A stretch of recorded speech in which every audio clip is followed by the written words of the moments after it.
Hi, this is Pastor David Armstrong-Reiner of Epiphany Lutheran Church, and with Pastor Nuhali Labor of Epiphany Lutheran Church and Pastor Juan Humphreys of Info Life Church. I want to welcome all of you to the second of our conversations on race and justice, especially in light of the events over these last few weeks, and especially with the death of George Floyd in Minneapolis.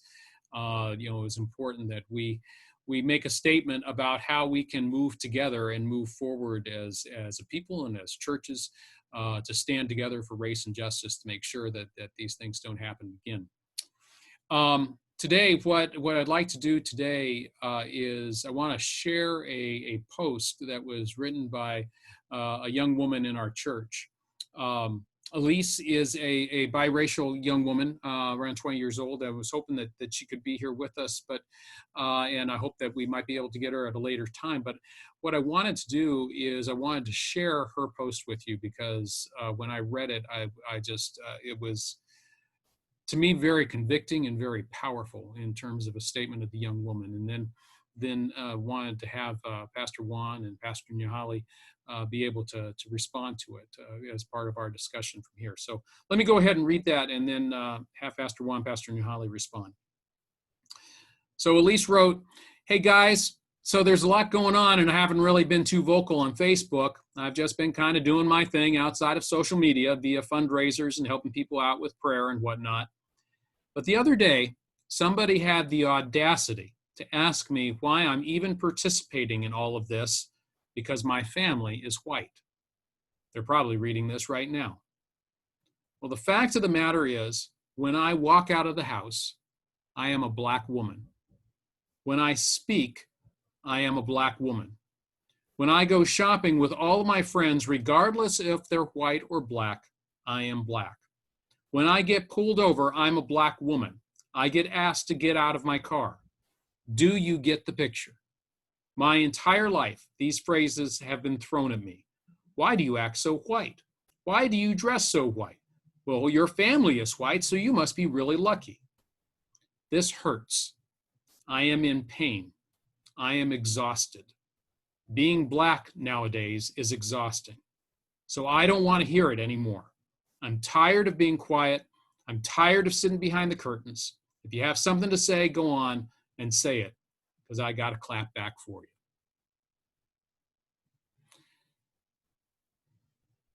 I want to let you guys respond.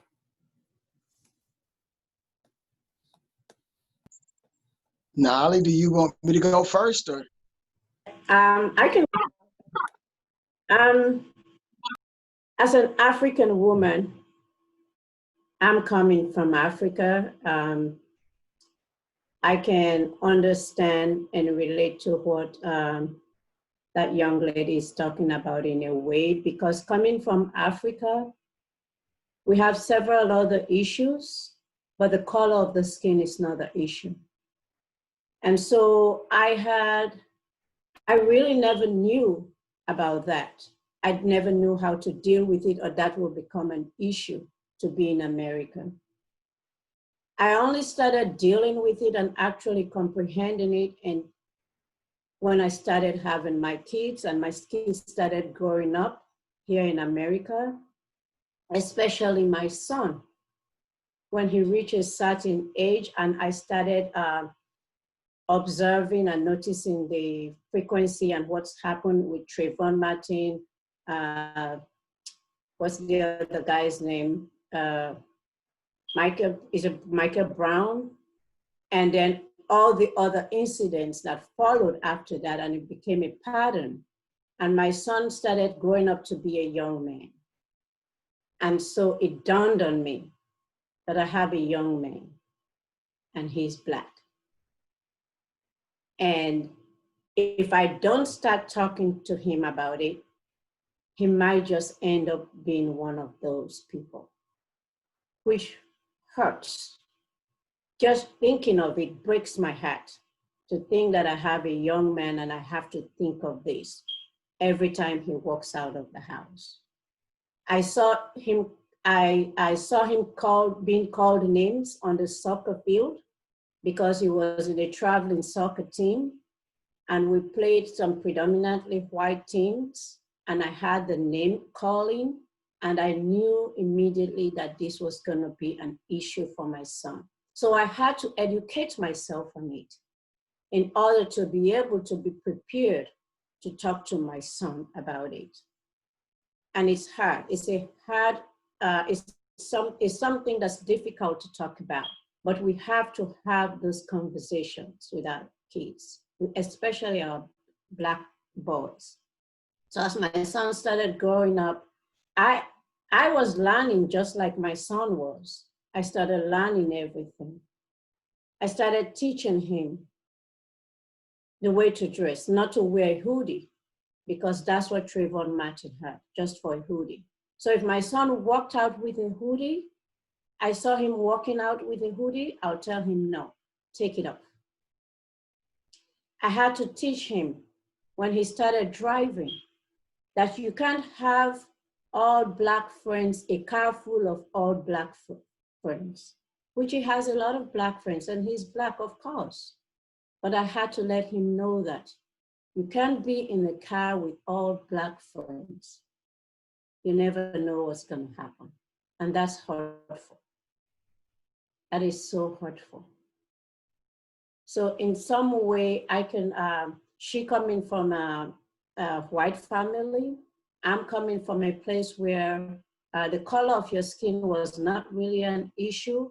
I had to learn these things in order to teach my son how to deal with the race issue here in America.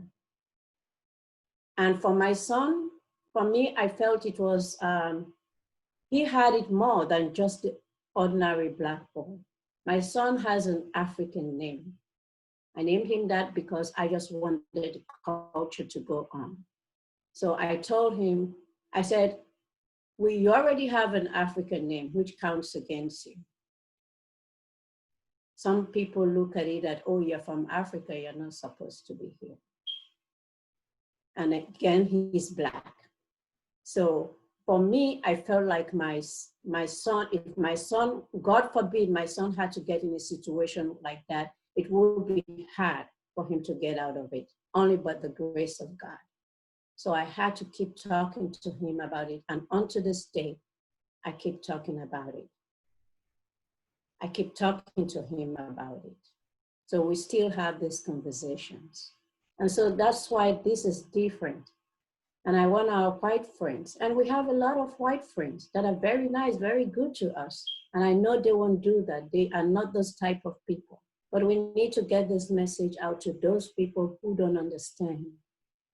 And as a woman of God, my only thing I say, I pray for people and I plead with all the people, all the parents, white, Black, whatever color you are. Let's start having these conversations. And in whatever we can do to minimize this, let us do it together. Together, we can improve the system. Together, we can make things work. Together, we can stand up for justice. Okay. Wow, that was amazing, Pastor. I guess let me start by, first of all, again, showing my gratitude to be on this platform, and to say that my friend, Pastor David, thank you. Thank you for giving us the opportunity to have the freedom to speak. And to everyone that's listening, thank you for being willing to listen. I think Pastor Nahali really hit it on the head, agreeing with the young lady in her post. The most difficult thing to try to explain is explaining how you are already a threat simply because of the complexion of your skin, or considered a threat simply because of the complexion of your skin. It's hard to put those, to articulate that into any type of wording that someone can really understand if you've never experienced it. The reality of it is that as a African American man, as a Black man, you know, my wife gave me 7 beautiful children, and Three of those beautiful children are boys. And it's the moment that my boys came, it was a euphoric moment. And, we were enjoying that moment. But very quickly, you realize that, wow, these little baby boys are already behind the 8 ball just because they are Black. And that is not a just a word or a phrase or just something that we say that, just to say it. It is true. We to be walking down the hall, walking down a aisle in a store, and to see someone notice me and literally, move their purse or move their purse to the other side. And I mean, those type of things, as subtle as they all send the same message. Because you are Black, you are considered a danger or a threat to me. And, for me, I'll say that it's been the most interesting, not the most interesting, but what's been interesting is that I'm not just a Black man. I'm a very dark-skinned Black man. And so it's almost like the more darker you are, the more of a threat that you are. And so I've had situations. Those of you that know my mother, if you don't know my mother is very, very, very, very, very high, light skinned. And I've had situations where my mother would come to the school and teachers would, without even noticing it, they'd be like, "That's your mother?" And then a couple of them even said, "You must be adopted." Because there's no way that somebody that dark can have a mother that's that light. And so the discrimination, the already put into a category because of the complexion of your skin. I can never wake up and not think about or not realize that I'm a Black man. I cannot drive down the street and a police officer get behind me and not for a second wonder, okay, am I in some sort of danger? And this is real talk. There's never a time when the police get behind me that and everything's fine. My license, my insurance, everything is fine. But if they ride behind me, we stop at a red light and don't let me turn because I'm going that way and they turn behind me. It's like, oh my God, what is going on? And so if you don't you cannot understand this without digesting the reality of the unfairness of simply being put into a category because of the complexion of your skin. And so when we see all of the killings and we see, the murders that took place, and again, we're frustrated. Any murder, anybody that's killed, police brutality, then we are totally against that. But what we are as Black people, what we are frustrated with is that there's no justice. There's no justice for the actions that are being made toward these young Black men. And if there's no justice, then it's basically sending a message. If you're silent, if you don't say anything, then in essence, you're agreeing with it. And that's where our cry is right now. Change the justice system so that no longer is there a freedom to respond in a way that is already premeditated because of the complexion of my skin. Change the complexion, because if I raise my voice, then all of a sudden I'm a danger. Don't reach toward my pockets. There's certain things that we just can't do. And those things we learn as we go, and I'm teaching those things to my older son now.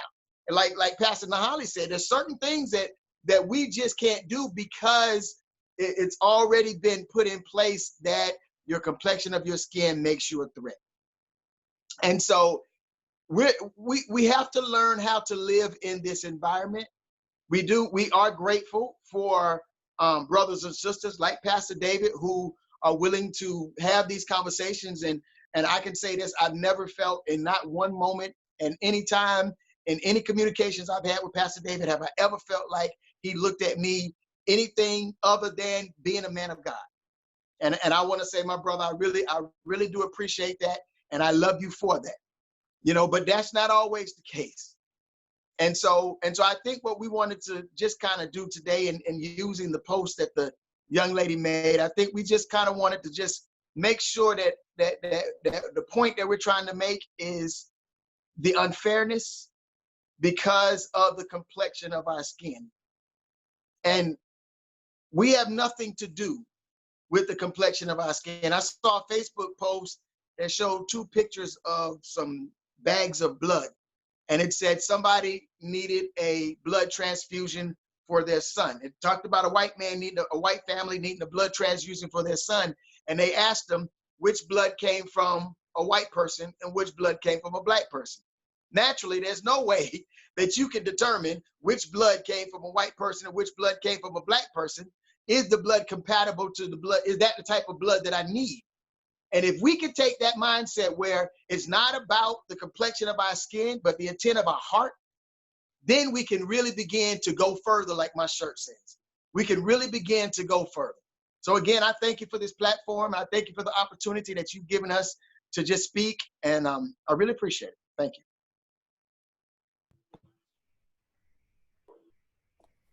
I think I've said something to both of the two of you that has hit me just as a kind of a final reflection, is that every so often I will hear somebody say, well, I don't see color.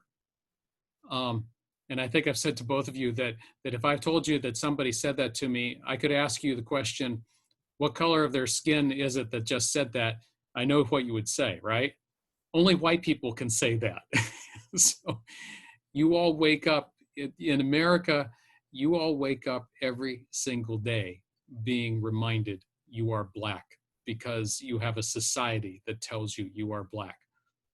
I sure hope we can come to some day in which we don't have to do that. But until that day comes, we've got to see color. We've got to see color. Because if we don't see color, we're going to ignore George Floyd. We're going to ignore Trayvon Martin. We're going to ignore Emmett Till. I mean, you know, how far back do we have to go? How far back do we have to go? So thank you, my brother, my sister. I really appreciate this. And for everybody else, just know this conversation has just begun. So thank you both. So peace, everyone. Thank you, Pastor. Yes. Yes, thank you, sir.